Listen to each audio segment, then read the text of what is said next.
Tata Sons are set to announce a new joint venture with Singapore Airlines. And I believe Nisha has more details on this. Nisha, what are you hearing?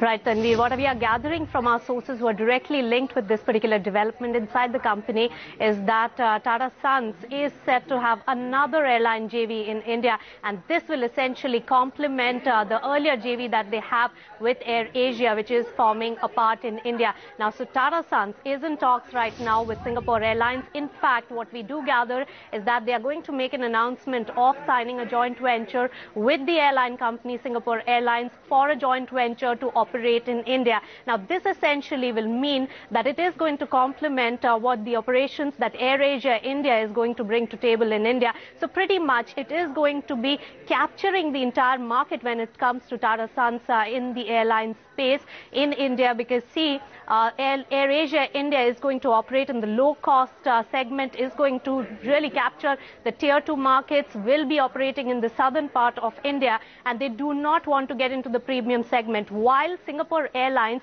will be the one which could cater to the premium segment, operate in the metros, and also run full-fledged full services carrier. So that is the idea as far as Tata Sons is concerned. In fact, joint venture partnership as well as the equity details are something that we are waiting for details of, and we do gather from our sources that Tata Sons is expected to come in with those announcements very, very soon. It is going to be very big from the house of Tatas, who had been looking at the aviation space very keenly. Remember, earlier in the past they had been in talks with Singapore Airlines, and that got revived after their Air Asia JV went through.